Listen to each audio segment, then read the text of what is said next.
if you put your life, yourself on a scale, and you've got life on one hand and you've got training on the other hand, if life becomes so heavy, so stressful, so, uncomfortable, you want more training to even it out so you can feel somewhat balanced. And I think the hard part about that whole thing is that you can't train your way to being happy.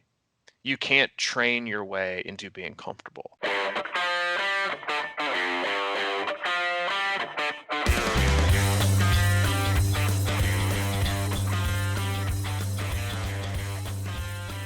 Hey, hey, what's Hey, welcome. up? Not much, man. I've been up, I've been up since 4 o'clock. I had breakfast at 5. I've already had lunch, and I've already attended my first silver sneakers class.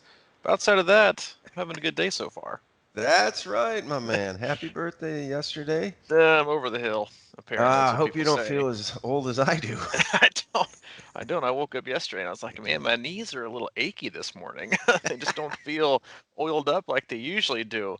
But no, welcome, June 18th, 2020. My birthday was yesterday. I turned 40. Apparently, they say that's over the hill. But I mean, let's be honest. Oh, I love those. So, and hey, I think that's going to be good for me. And it's going to be, I will say this, it's going to be incredibly difficult to negative split this decade like I did this last decade. The mm, my 30s were quite the turnaround from how I started off 30, 31, 32, 33 before I got sober, and then how things have kind of ended here just with an awesome life and this whole C26 community and the podcast and our team, married, son. It's pretty awesome. But I will say, I still feel like I haven't peaked yet. I feel like I got about 4, 5, 6, 7 years left in my prime, and I plan on taking advantage of the next few years to find that.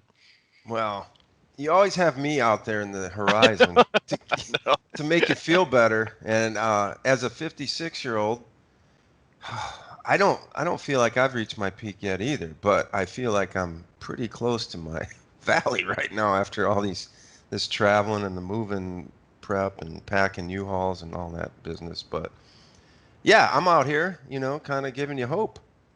You do give me hope, man, because when we talk, people are always like, man, I didn't know Mike was that old. I thought he was in his, late 40s, early 50s. And you never know how to take that when they say, I didn't know he was that old. So now you're basically saying he is really old. You just don't think he looks that old. Right. Yeah. And, I'm it's like, shifting the well, paradigm, yeah, man. yeah, you are, man. 50s are the new late 40s. I mean, that's just kind of what I'm hearing, but it is. Was a great day yesterday. Enjoyed it. Had still did our Zoom call, worked the first part of the day, and then took the rest of the day off, which was like 2 hours. And then Alan and I went out to dinner last night, and we got a babysitter for Hayden, and went out to eat, relaxed, had some adult conversation without the interruption of a 4-year-old. And hey, you know, things are good. I got nothing to complain about at the moment. I'm sure I'll find something to complain about as we get going with the podcast today. But Yeah. um, I'm looking forward to. no, I do want to give a big shout out to Kenna Hammond, who was on the podcast on Monday. And for whatever reason, that feels like it was like 2 weeks ago. But we had him on if it's if it's your first time listening, we appreciate you tuning in and giving us your time. We cover all things triathlon and all things life, how they intersect, how they complement each other, how they sometimes will take away from each other. Mike and I have been doing this podcast for 3 years. We come to you twice a week for the most part, Mondays and Thursdays, but obviously, with the freedom that we have in this wonderful country, you can just listen to those whenever the heck you want to. But it's always twice a week, and we have, 382 in the archives. Go back and listen. Mike does a great job of outlining those, giving descriptions. You can either pick and choose which ones you want to listen to that might be on something you're curious about. A lot of people find our podcast, I think, from either just from referrals from other athletes or searching, race recaps or race previews, because those are, things that athletes love to search, just trying to get more info and intel on specific races. And then the How to Not Suck at Swimming podcast, those have actually generated a lot of our listeners. But go back and there's a lot of great info. And then some of the podcasts, we dive deep into swimming, cycling, running, and in triathlon training, and how we, as both coaches and athletes ourselves, how we deal with things, how we approach training and racing, and the things, and hopefully we can tell you that in a way that you can apply that to your own life. And then and the other side of it is we just talk about the other 95% of what goes on in our in our daily lives, which is life, and try to how we're trying to navigate that as athletes, and if we can do our part to grow the sport in a happy and healthy way and allow you to have a better perspective and be objective in ways you maybe haven't been in the past, I think you'll find that the sport is something that you're going to want to hold on to for a long period of time. It's got a great community. You can surround yourself with amazing people, and so that's what we do. We have a no agenda. I mean, we kind of do, I guess. That's a lie. But it's our Yeah, own we got an agenda. agenda. Happy and healthy is our agenda, but we have no sponsors, no ads. We just kind of open up, have a talk, and then see where we end up. We often negative split, so sit back, relax, enjoy the ride. You keep saying that we've been doing this for 3 years, and I'm not that great at math, but it's really closing in on 4 years. Well, yeah, I was trying to do the reverse. Oh, the Yeah, undersell? because I mean, you know how triathletes are. You run like 6.1 miles, and you're like, eh, yeah, got in about 7 today, about Hmm. 7 miles. That's how we roll. I So know. Why I is was that why trying to we be. roll?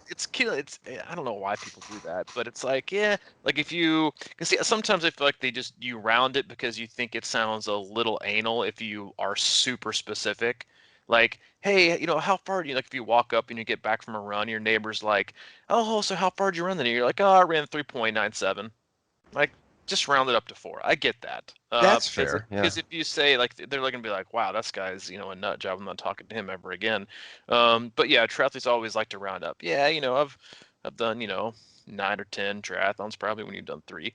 But yeah, I don't know why we do that. But yeah, it'll be 4 full years coming up. What, October?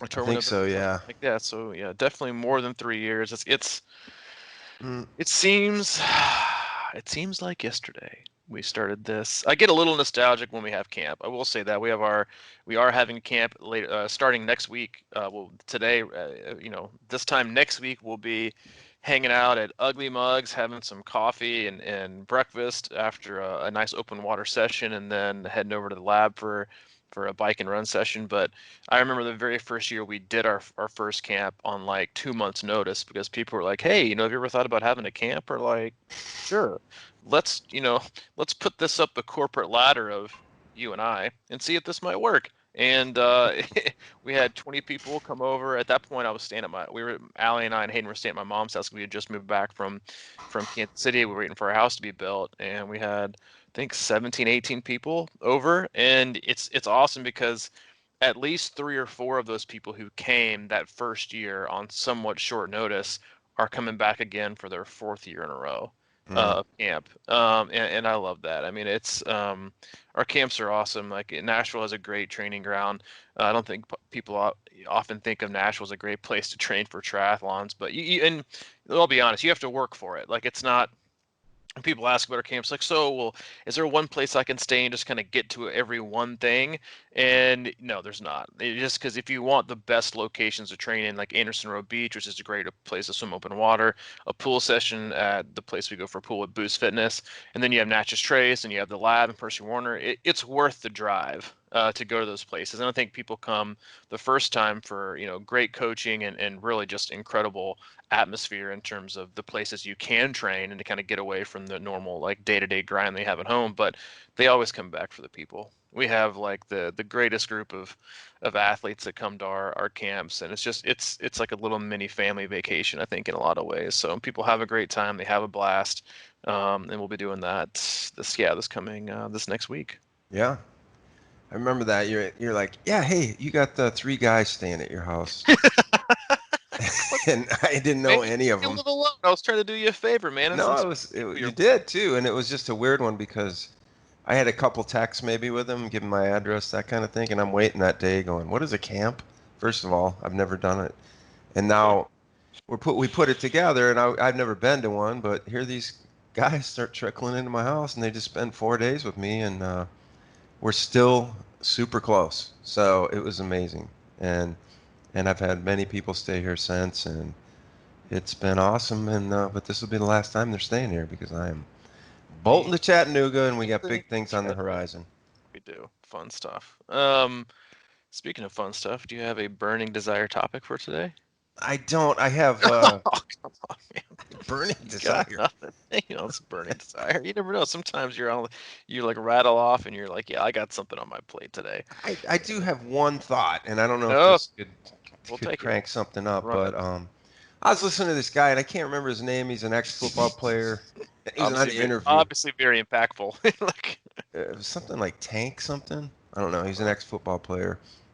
Really good interview that I heard, and one thing stuck out to me. He was one of these guys who was a hard worker, the overachiever, had a bad childhood, and he really just had to figure it out and everything like that. And one of the lines he said was, "My goal all along, because everything about playing football is hard, and you have to get to a different level to play in the NFL." And he said his goal was to normalize the discomfort.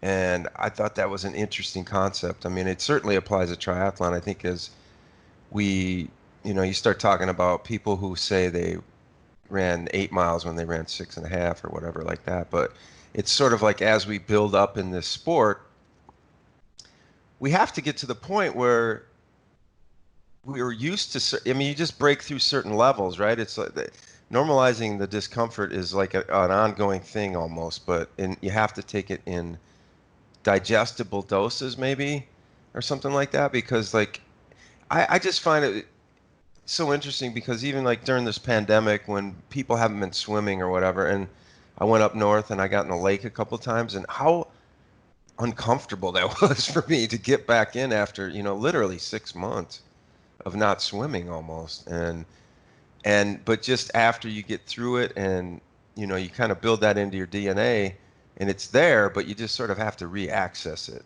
mm, And to me, that's just I guess, an intriguing concept with regard to triathlon all the time because, you know, we're going to be heading out to camp. We're going to be riding the trace. I haven't rode out there in a long time, but if you're used to discomfort and not in a painful way, but just hmm that mental way almost, I think that's where he was going with that. I don't know if you have any thoughts on that and see if maybe we No, can I go. mean, I think it's a great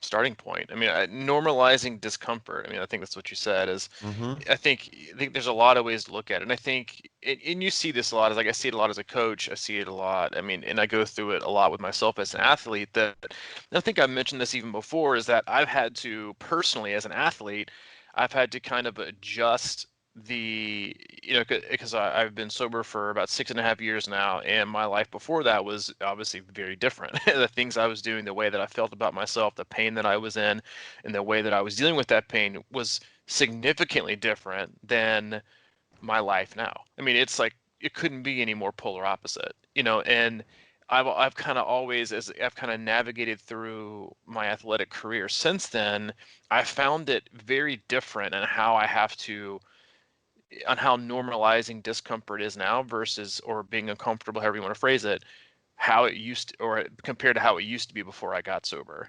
And how much you can dig into pain now and what in the relationship I have with pain and discomfort is now versus previously. Because, and I think everyone goes through that, and it's not maybe to the extent that I went through it and when I got sober, or I think, but people come to this sport because they need or want something, or they feel like they're missing something, or they want this giant transformation, or a lot of times, like, and I found we talked about this on Monday's podcast with Kenny, was that I've found as a coach, like a lot of athletes the last 3 to 4 months during this pandemic when things have been incredibly stressful and people have lost their jobs and people in their family have been sick or whatever, that they can't imagine their life without it. They need that emotional release. They need that emotional release that they get through physical activity in their participation in endurance sports and triathlon or whatever it is, or just running, cycling, swimming, whatever. And so that's how they deal with the discomfort that life usually brings upon us. And for me, the way that and so I think, and I've had this conversation with many different athletes over the years, and especially recently, that when athletes' life get like, if you have a specific athlete and they are going through like a divorce or they're going through a very stressful time at work, they want more training. They crave more opportunities to kind of even out their life discomfort. And I think a lot of athletes use training for a triathlon. Like people joke about it. It's not really funny, but people joke about like the Ironman divorce. It's like a lot of people train for the first Ironman, and then like lo and behold, a few months later, something, they get divorced. Well, Ironman isn't the cause of that divorce. Like that's been coming down the pipeline for a long period of time. The training for the triathlon in most ways was just that person trying to find a healthy outlet to deal with their unhappiness. And so for me, before I got sober, like the discomfort that I felt in training was actually like a welcomed, I don't want to say a welcomed pleasure, but it allowed me to disassociate to the other 95% of the day for me, which was just immense pain and discomfort and hatred of myself and the way that I felt and depression. But when I got on my bike or when I went out for a run or when I got in the pool, I was able to kind of shift gears to this discomfort was actually like making me feel like it was actually like a positive discomfort. Does that make any sense at all? Like it was, it's kind of like if someone has like a really bad migraine headache, they're like, oh, well, take your thumb and put it on this pressure point and it'll take the pain away. It's not Hmm. really taking the pain away, it's just shifting it. And I think we do that as athletes. And we come to this, a lot of athletes come to this sport looking for a way to help balance out the discomfort in their life. And then when things get better, sometimes they find that they're not able to push as hard because the threshold is different. It's no longer a I need to use this training as a way to release the pain that I'm having in my regular life. Now my life is great. Like for me, Yeah. my life is like totally different. So like, am I able to dig as deep? Because It's kind of like, why am I doing this it to is like your myself? threshold changes, and I think everyone goes through that. And I mentioned this to an athlete the other day that I thought that she was commenting that she didn't think she could dig to the same depth that she could months and months and months ago. But a lot of athletes I find want more training when life is actually more difficult because they need, if you put your life, yourself on a scale and you've got life on one hand and you've got training on the other hand, if life becomes so heavy, so stressful, so, uncomfortable, you want more training to even it out so you can feel somewhat balanced. And I think the hard part about that whole thing is that you can't train your way to being happy. You can't train your way into being comfortable.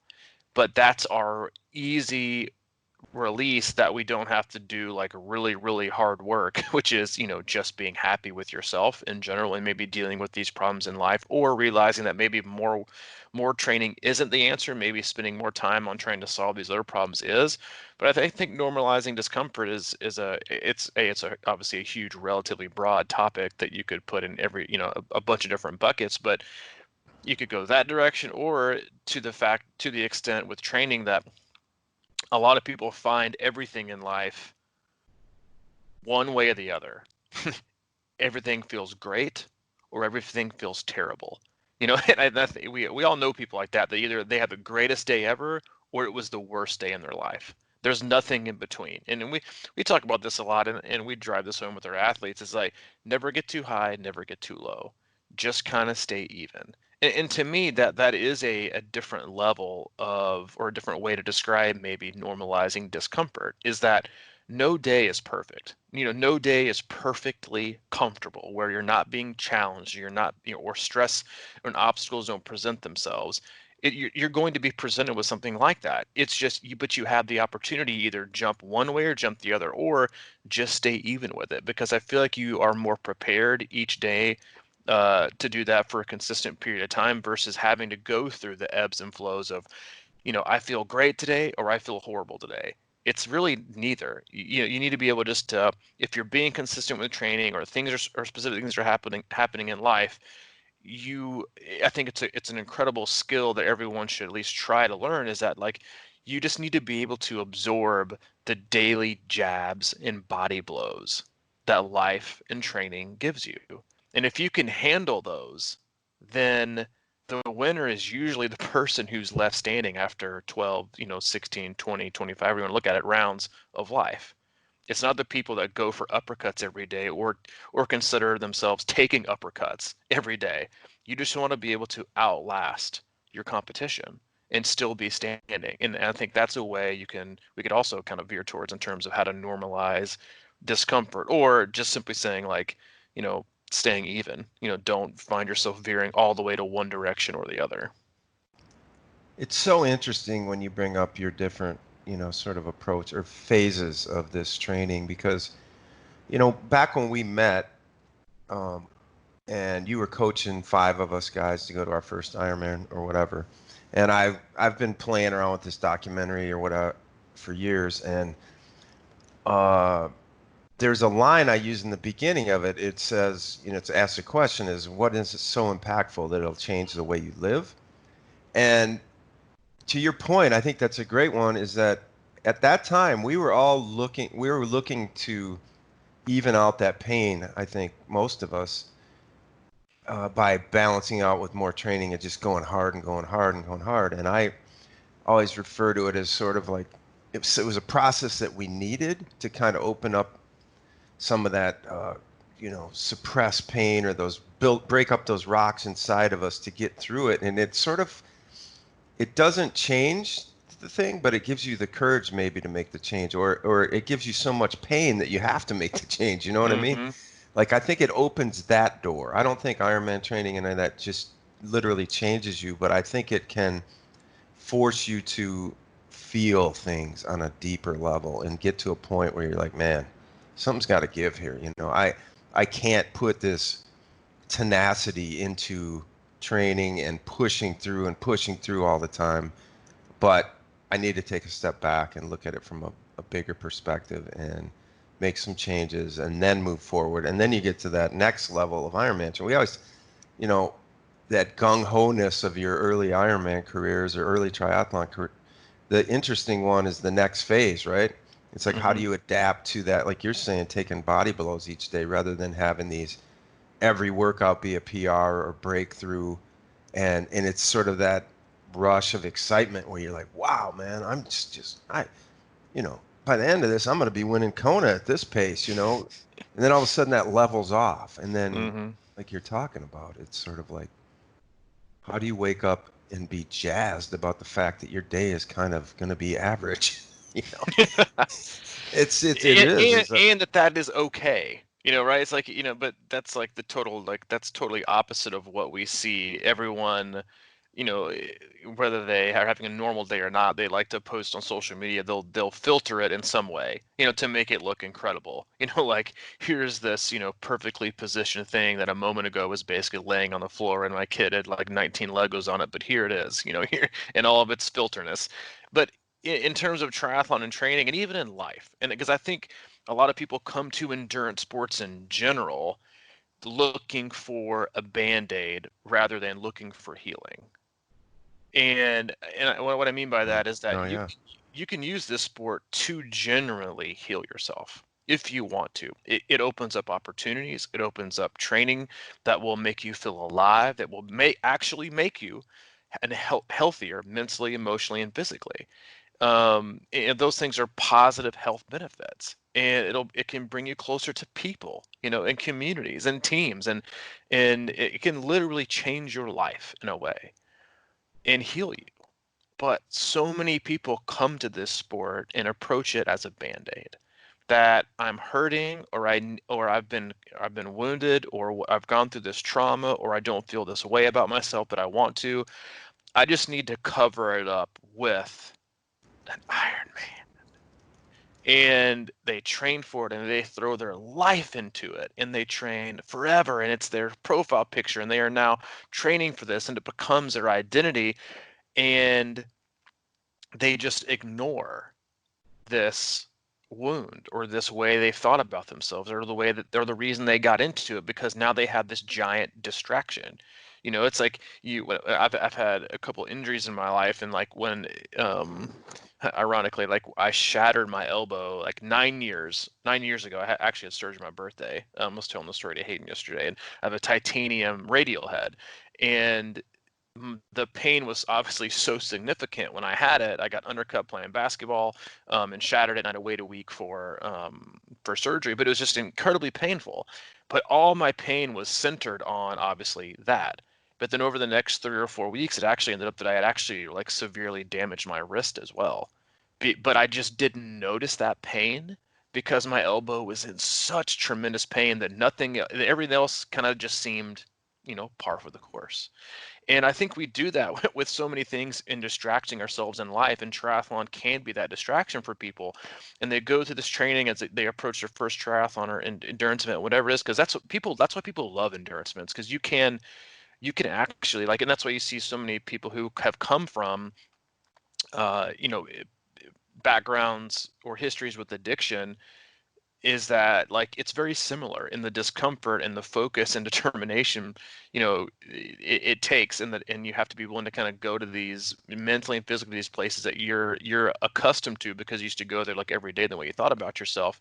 So you can use it as a band-aid, you can use it to shield away and distract yourself. But then when you see these like huge Ironman depressions, they're really not Ironman depressions. They're just the removal of Ironman, and then the depression just remains from where it was before, because now you're just left going back to, oh crap, I still have these thoughts, these Hmm. feelings, this way of life that I have, these relationships, this job, whatever it is. Like, I know I'm like going like way into like the mental and emotional aspect, but life sucks in a lot of ways. Life is also awesome, but life also sucks. Like, we go through really, really hard parts. And then as a coach, I'm often reminded of this because I have these conversations with our athletes that go through just tremendous heartbreak and and tremendous loss and just difficult times. And we need triathlon for this, but what we all need, to be honest, is we need to be happy. And that takes work and effort, and then figuring out what really is uncomfortable,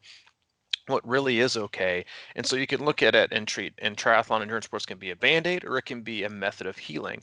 But both take a significant amount of work. But the healing part of it is that if you use it in that way, then years and years and years later down the road, you'll be better at both.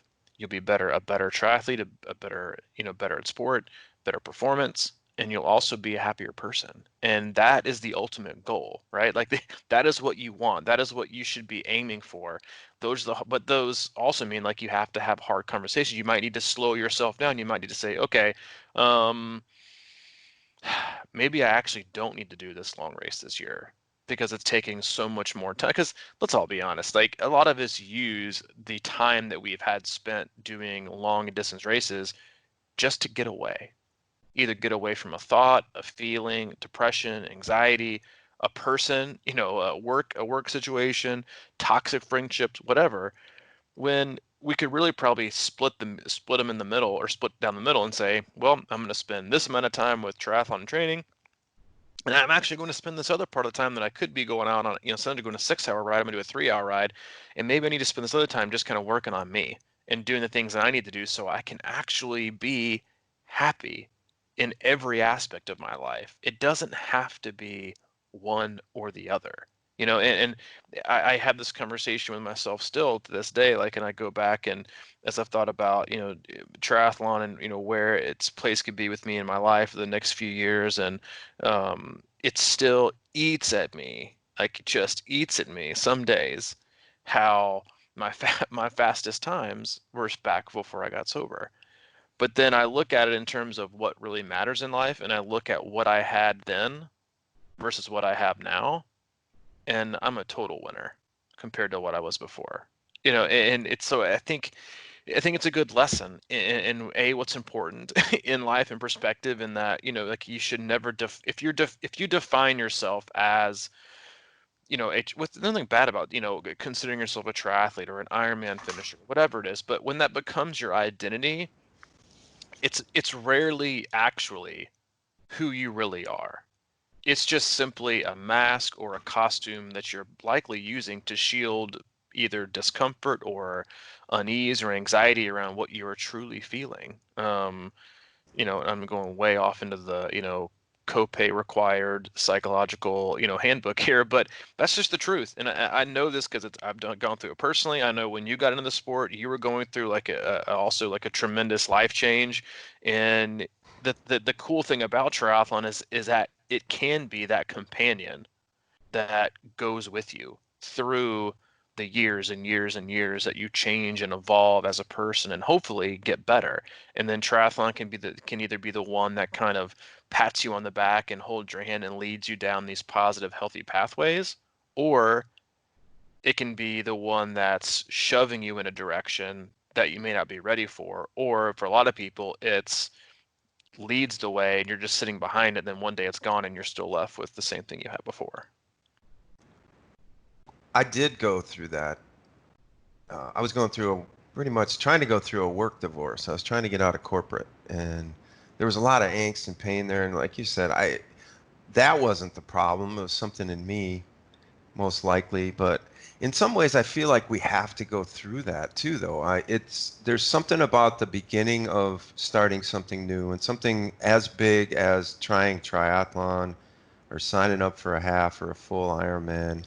That first time, you have that energy and you push yourself in ways that back when you're not sober, the pain threshold is just higher, and there's a higher, it becomes that sort of sun in the sky that you're chasing, and you get through it and you force yourself through it. And I think it's because you have different levels of energy at that point, at least devoted towards the sport. So you push harder and you can get through it. And it is an interesting philosophy to think that, maybe that is I don't think it's going to be your fastest, but, even if it is, I mean, it's not that far away. And like you're saying, the way you felt after some of those races, or like the months after those races and things like that. And because I know firsthand, I'm sitting here still struggling with this thing, on up and down. I'm like, am I going to do a full this year? I've done a full every year, and I've got that in my head, right? Doing a full 8 years in a row sounds better. Yeah, 7 out of 8 I've done. That's just a weird thing to me. It's like I want to, especially because I'm getting older, and I'm like, why not? But I drove back from Wisconsin the other day, and I got out of the car and I could hardly walk to my house. My legs were so stiff, and it was just a weird feeling. So now I'm kind of just recalibrating my head a little bit again and thinking, am I doing this for the right reasons? And there's sort of this like, are you being soft, or are you just trying to find a better balance?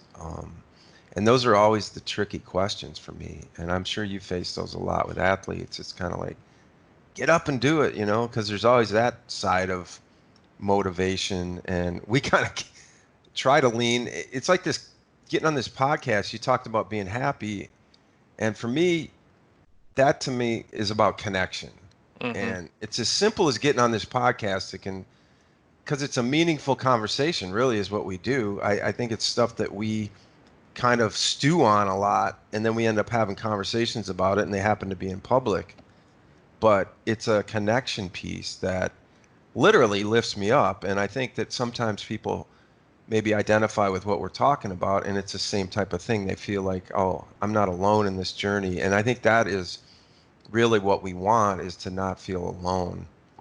And because the sport is isolating, right? And then you get off and you start thinking in your own head and you get all weird about it. And then we can kind of say, hey, we're going through the same thing. And I'm definitely going through it, because I went up north and I was planning on running, and I just couldn't run yet. And I don't know if it's like a smart thing for me to do to push through this, or it's painful on the plantar fasciitis. So I don't know.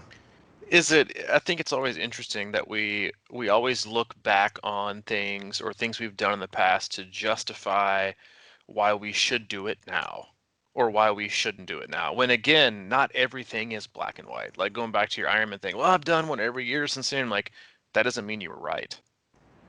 Mm. But we always look to these things to either confirm, affirm our thoughts and feelings, or be like, ah, well, see, you shouldn't have to do it because you've done one the last 7 years. Like, what is 1 year?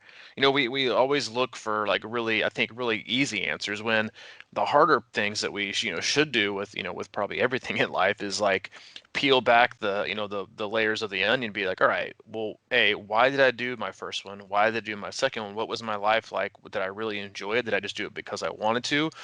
Maybe look back at the ones that we really succeeded at, and then like what led me to be successful, and then look at the ones that I just kind of went through the motions on, and were those really worth it?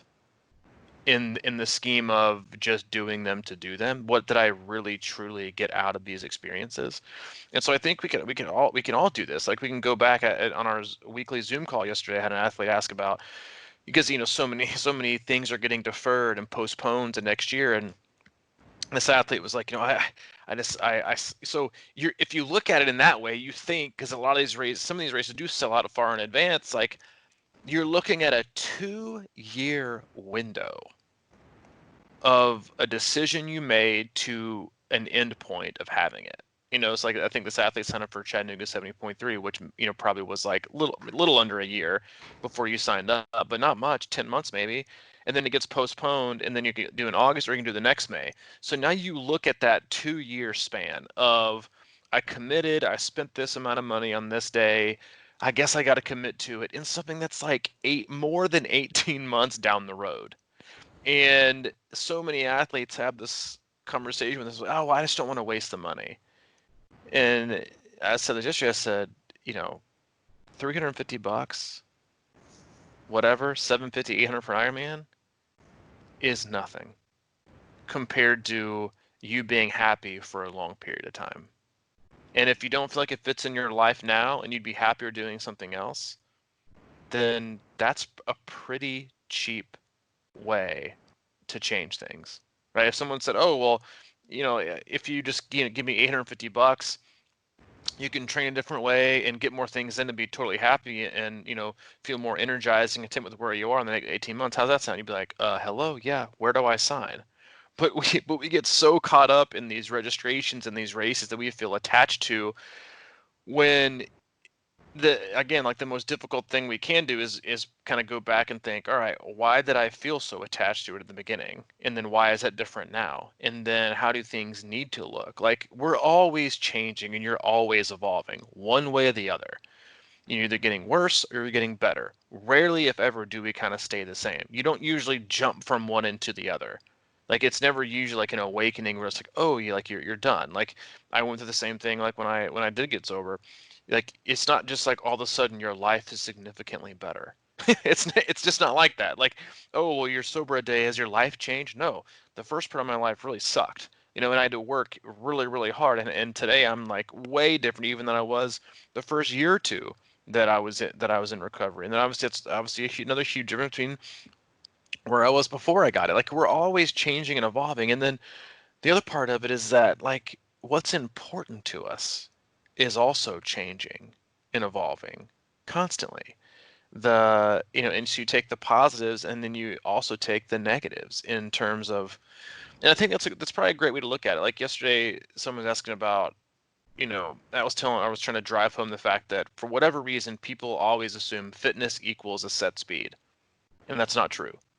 It's fitness plus life stresses, heat, dew point, humidity, terrain, environment, how you feel for the day, fatigue equals the speed for that given moment.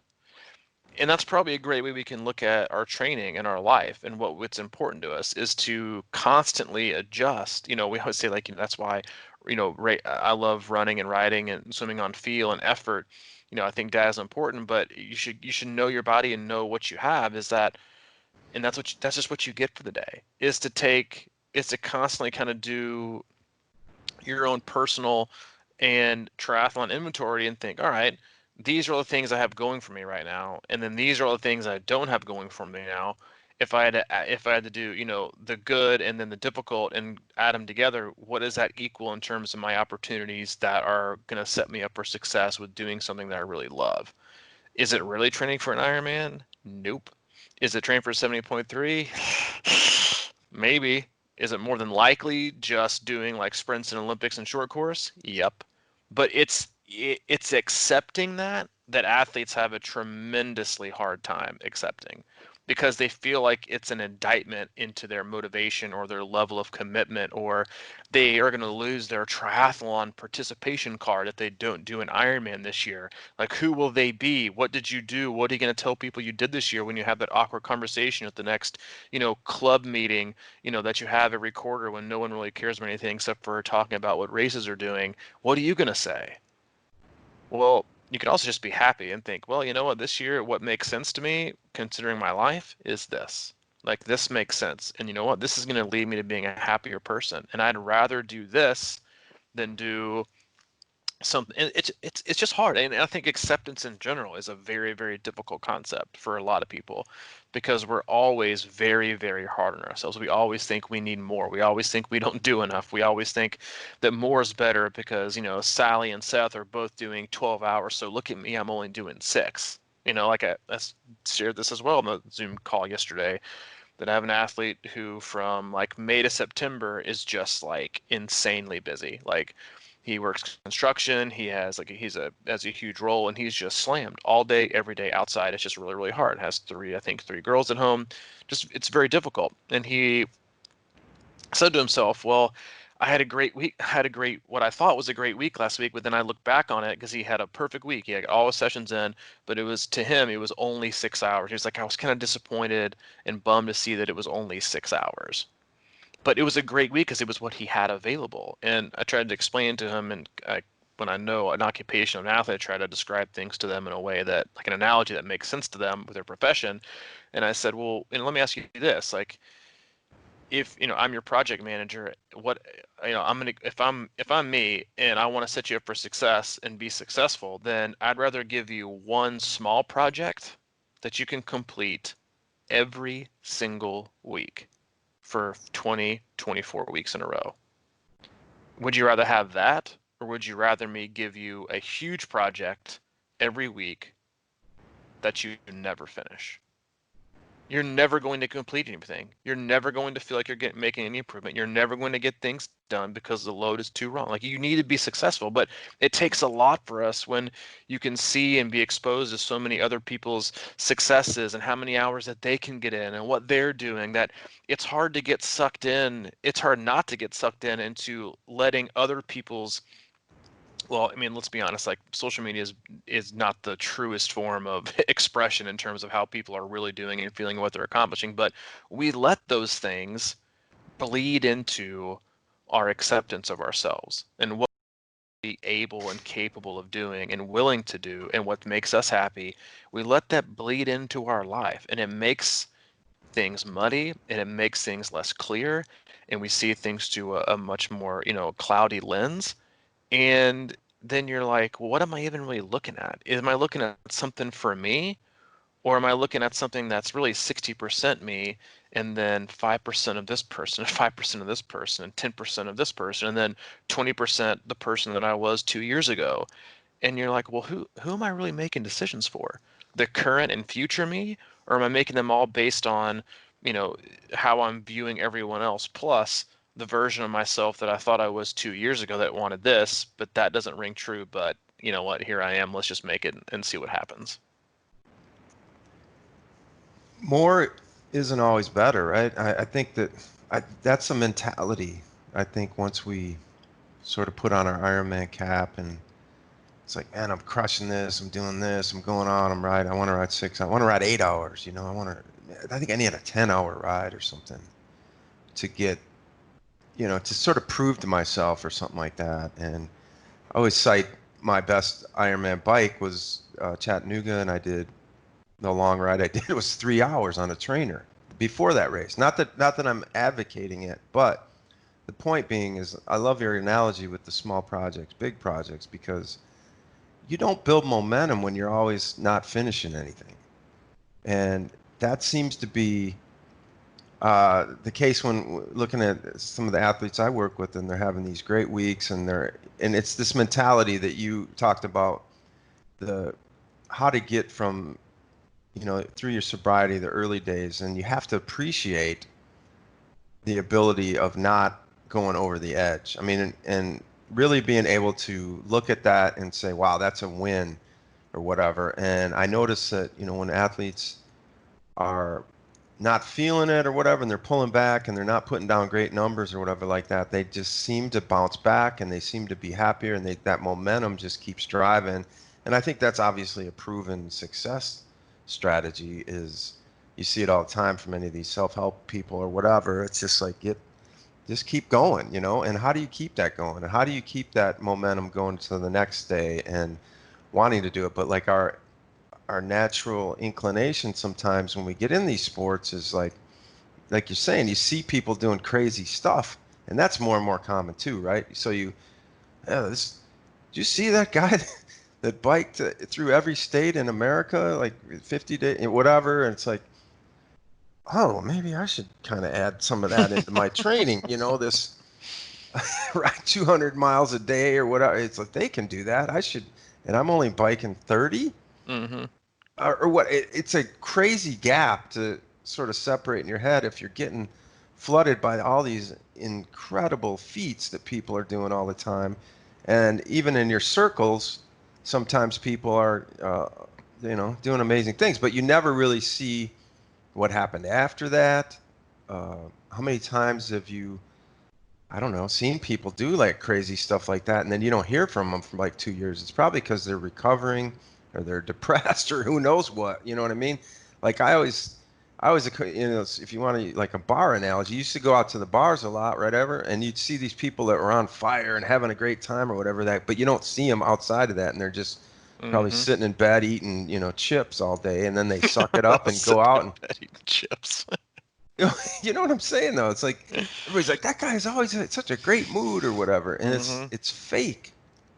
And I think that's kind of what happens with social media is it becomes this like, I've said it before, like where I've been to concerts or whatever and having just a terrible time, but I'll take a few pictures and be like, look at me, I'm having a great time, and you just like fake it to the world. And I think that's an easy trap to get caught in with training sometimes is that we'll see these some people that go out and have these epic rides, and then, you got to kind of get, delusioned by it.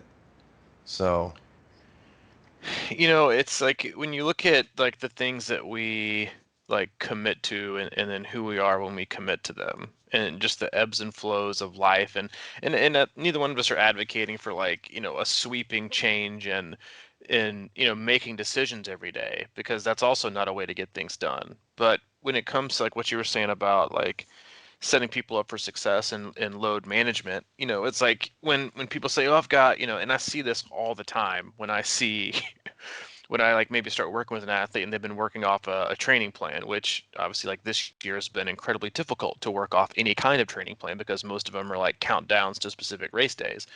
And you look and they continuously like add way too many hours to their week and they never get it done. And they only get like maybe 3 or 4 days in it. And while you're like, oh, trying to get a couple like 12, 13, 14-hour weeks in, like I think what people fail to understand and realize is that if you're only getting like 6 or 8 random hours in, then you're way better off scheduling 7 to 8 hours and getting that in every single week because that's called training. It's not necessarily even specific training at all if you're only getting in 3 or 4 sessions a week. You're just simply exercising on a given day when you want or can.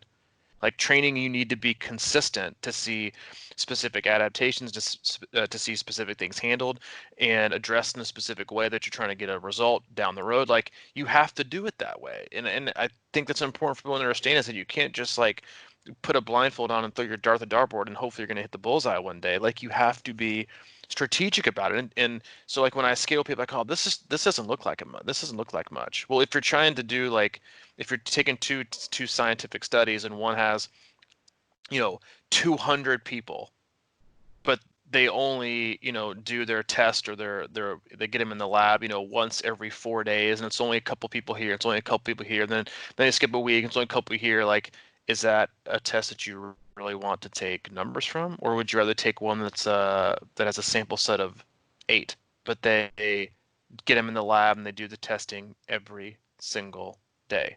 Which one are you going to take? I'll take the 8 because you're going to get consistent results based off consistent practice versus the ones who's like, oh, I want a bigger study with more things, but you can never make it work. But like you said, like we're always gravitated toward, like every triathlete has gone through this. Dude, not going for an Ironman next year. Like it's not in the cards. Like I'm having some kids or I'm changing jobs. It's just not in. I want to get fascist next year. And then you get the, ding ding. Well, what's that in my inbox? Oh, Ironman, new races. I can probably swing that.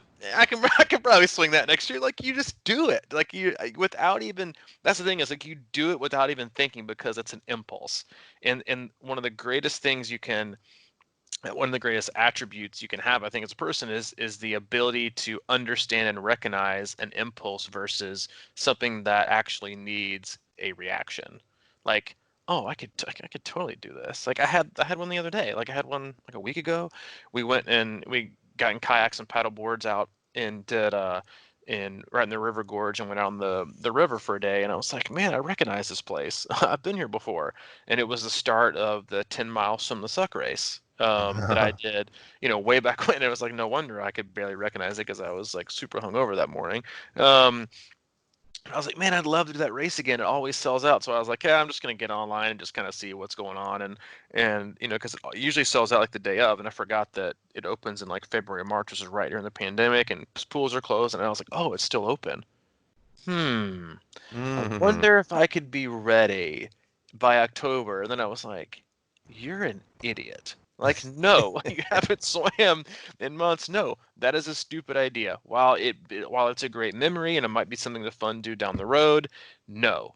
And okay, I was like, all right, done. Bye, see you later. But a lot of times we get caught up in that, like, we pump ourselves up with these impulses, then we start to rationalize why it does work and why it should happen and why we should do it versus really what we should be doing is saying, all right, why shouldn't we do this? Because if you can cross off all the lists or minimize the answers of why you shouldn't, then what will rise to the top is the reason that you should, versus creating all these false narratives about our lives and our time and our energy and our previous training that kind of fairy tales our way into thinking, oh, dude, you should totally do this. And you're like, wait, no, you shouldn't. You're being an idiot about this situation. So cross off the why you shouldn'ts first. And if that's a very short list and it's an honest list, then you have your answer about why you should, because the list you're about to make of why you should is gonna be way it's gonna have a lot more reasons why you should, but we don't like to do that. We always like to, like, oh well, let me justify all the reasons why I can probably swing in this and that, and you're like, yeah, have you proven you can do that in the past? No, you haven't. So why is it going to be any different this time? And is this really sound like a good idea, or not? We got just a little time here. I wondered if you might not be able to talk a little bit about your race um, over the weekend. Oh yeah, And in a way though that kind of applies here because what I was thinking, you were training for Leadville, it got canceled, and then you went out. What was this race? 15 this week? it's labeled as a 21 mile Oh, 21 mile. technical, yeah, 21 mile technical trail race, 4,000 feet of climbing. It ended up on my Garmin ended up being a little short of 20.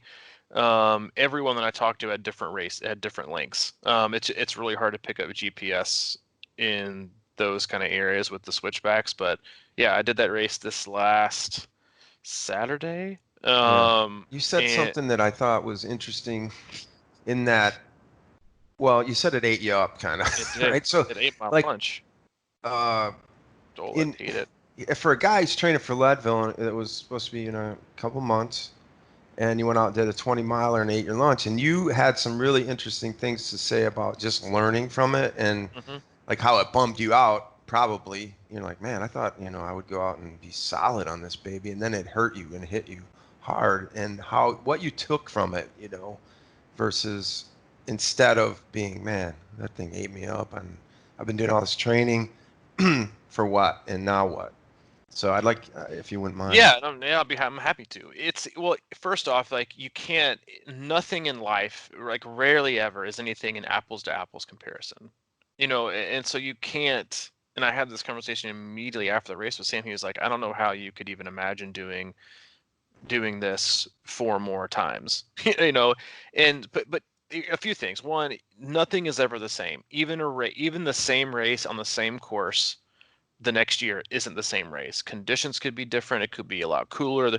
You could be in better shape. Life could be different. You could have a good day and a bad day. There are a million things. No race is ever an apples to apples comparison. And so like when my first thought was like I I lost the race in the first 3 or 4 miles. Like when I say lost the race, I mean like my own personal agenda for the day, not that I was trying to win. Was I I didn't know as much about the last 3 or 4 miles as I should have. And I say that because so like one of the biggest differences in trail running and road running or in triathlon is that like yes, you want to be able to raise the effort, but you are not going to make up as much time as you would negative splitting a trail race as you would um, a road race, because the terrain dictates how slow or fast you're going. And the last 3 miles of this race were just brutal. There was like a 1.5 mile stretch where they call the rock garden, Been there. where Been there. yeah, where you're not running or walking on dirt or gravel or trail or single track. You're on boulders. That's it.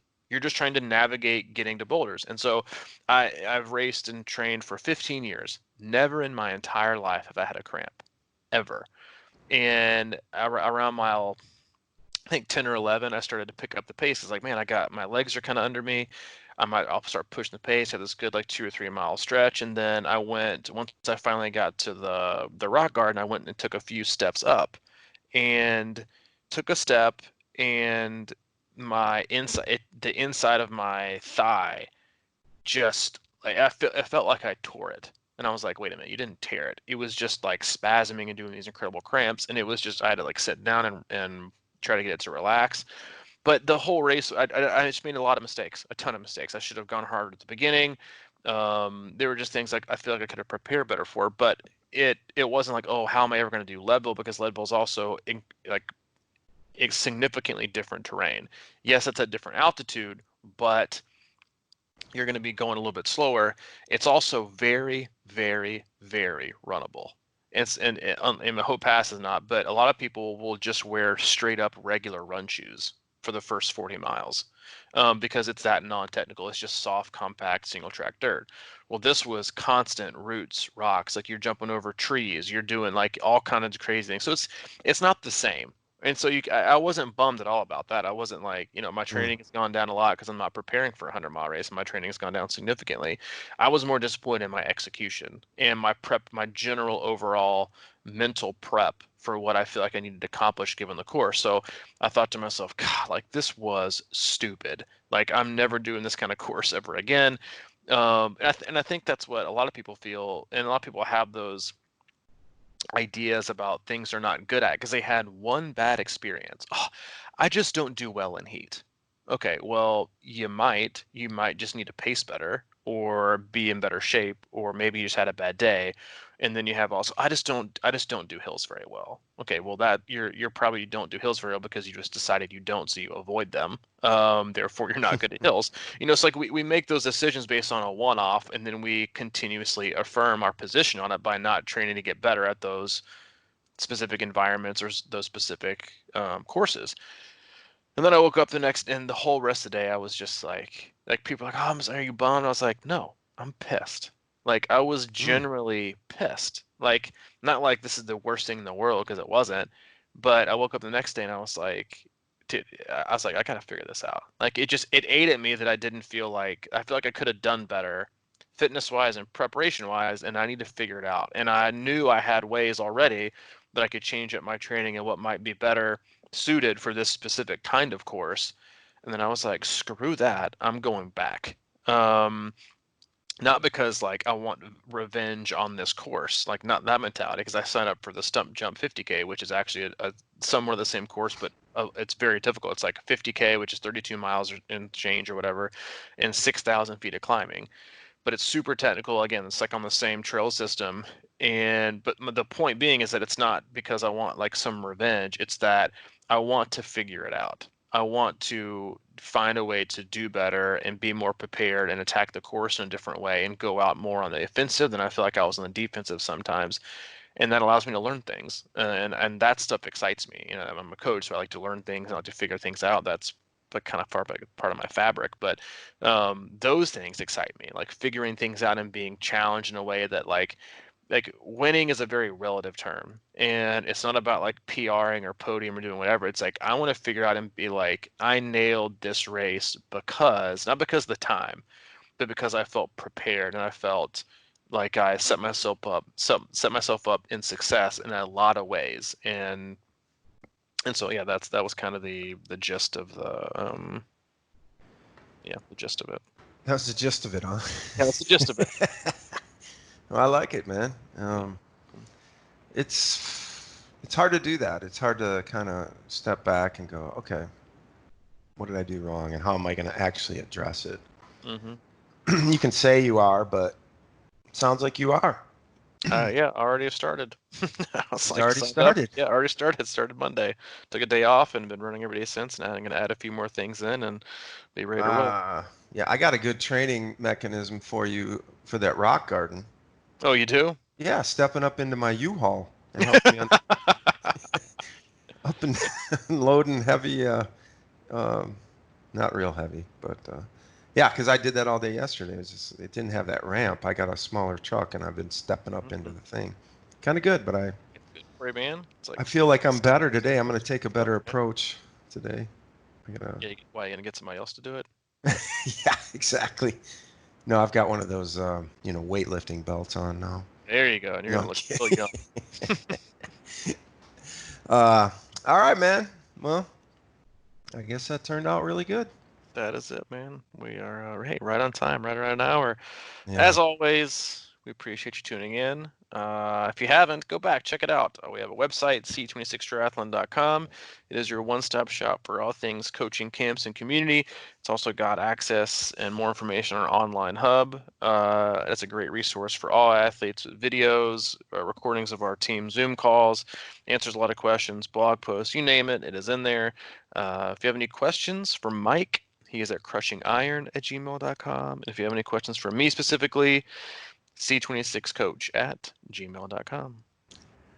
All right, buddy. Well, I guess I will see you a little bit later. Well, man, yeah.